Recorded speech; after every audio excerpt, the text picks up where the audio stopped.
Good evening, everyone. My name is Samille Taylor, and for my case study, I decided to focus on cognitive overload in the adult learner. The context and focus of my case study is which aspects of a learning experience contribute to cognitive overload. I'll be focusing on the learning environment, whether or not it is a traditional classroom or more of a non-traditional space, and how this affects the learner and their cognitive process. I'll be focusing on the delivery of instruction. So how does the way in which the professor presents the information, how does that affect the learning experience as well as the learner? And I will be focusing on the learner herself. Does she contribute to her own cognitive overload? If so, how does she contribute to it? So just to give you some background information, cognitive overload is the process that occurs when a learner can no longer process the information that's being presented to them. Two terms that you should familiarize yourself with is intrinsic load as well as extraneous load. To give you some background information, intrinsic load is when the content itself that is being presented is difficult to understand.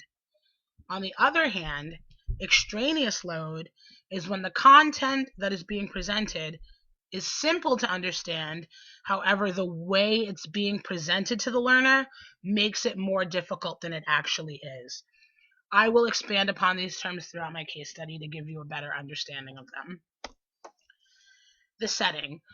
This learning experience takes place in a Simmons College graduate course entitled Classroom Management. However, this course takes place at Landmark School. To provide you with further information, Landmark is a private residential and day school for students with language-based learning disabilities. Landmark has two campuses, an elementary middle school campus as well as a high school campus that is grades 8 through 12. That's actually where I am employed.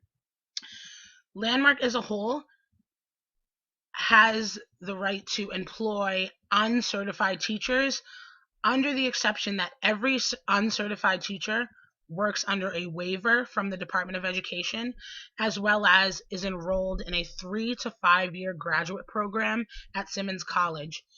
This graduate program is created specifically for the Landmark teacher so that they can learn how to teach to the Landmark student base, i.e. students with language-based learning disabilities. So there are 2 semesters a year, the fall semester and the spring semester. Landmark picks various classes that they want to offer to the faculty, and the faculty take 2 classes a year, one in the fall and one in the spring. And over the 3 to 5 year period, they complete this program, which results in them receiving a master's in education as well as their initial certification in moderate disabilities. Our learner. Lauren Morrow is a 23-year-old from Rochester, New York. She has a degree in psychology and is a first-year teacher at Landmark. I chose Lauren specifically because she is a first-year teacher. I feel as though if I had chosen someone who was already in their 3rd or 4th year working at Landmark, that's 3 to 4 years that they have been enrolled in the Simmons program, which means that they've already mastered the art of managing their time. And by that I mean teaching for 8 hours a day at Landmark, then attending a 3-hour class once a week, and then going home to do their homework and write their own course outlines for their own classes. I felt as though it was very integral that Lauren was a first-year teacher simply because she may not have a grasp on her time management, and it was easier, I feel, to pinpoint when she was cognitively overloaded and why she was cognitively overloaded. Finally, learning principles and theories that you'll see throughout my case study. The cognitive load theory itself, which focuses on the process that occurs when a learner reaches his or her max capacity with processing information. Motivation, the role motivation plays in a learning experience, as well as the role motivation or a lack thereof plays in the cognitive overload process. Prior knowledge and transfer.